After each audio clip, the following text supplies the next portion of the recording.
ഈ സ്ഥലത്തിന്റെ പേര് 22-ാം മൈൽ അല്ലേ? Okay, Manjeri 22-ാം mile. ഈ പാർക്കിൽ എന്താ ആരും വരുന്നില്ലല്ലോ ഇവിടെ? വരാറുണ്ട്. എന്നാലും ഈ സമയത്ത് ആരും ഇല്ലല്ലേ? അങ്ങനെ എല്ലാവരും ചിലപ്പോൾ വന്ന് പോവും. ആ ഓക്കെ. അപൂർവ ദിവസങ്ങളിൽ സ്ത്രീകളൊക്കെ വന്നെങ്ങാണ്ട് ഉണ്ടാവും. എന്നാലും ഇതിങ്ങനെ വിജനായി കിടക്കരുത് അല്ലേ?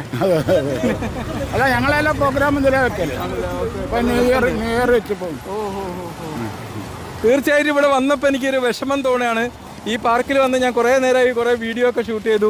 ആകെ കുറച്ച് പ്രായമായ 2 ചെറുപ്പക്കാരവിടെ വന്നത്. പോലെ എനിക്ക് ചെറുപ്പക്കാരെന്ന് വിളിക്കേണ്ടി വരും, കാരണം വ്യായാമമൊക്കെ കറക്റ്റ് ചെയ്യുന്നുണ്ടല്ലോ. ഇത്രയും ഇവിടെ MLA ഫണ്ടൊക്കെ ഉപയോഗിച്ച് ഇത്രയും നല്ലൊരു പാർക്ക് ഉണ്ടാക്കിയിട്ടില്ലേ? ഇവിടെ ആൾക്കാർ വന്ന് വ്യായാമമൊക്കെ ചെയ്യണം അല്ലേ? കുട്ടികളും വരണം, കുട്ടികളും കളിക്കാൻ വരണം, വലിയവരും വരണം. കുട്ടികൾ കളിച്ചു തുടങ്ങിയാൽ തന്നെ വലിയവരും കളിച്ചോളും അല്ലേ? ഓക്കെ. എന്തായാലും ഇതുപോലുള്ള പാർക്കുകളൊന്നും വിജയനായിക്കോട്ടെ. നമ്മളിപ്പോൾ ഒരു വീട്ടിൽ ഇതുപോലെ സെറ്റ് ചെയ്യണമെങ്കിൽ നമുക്ക് എത്ര പൈസ കൊടുക്കണം?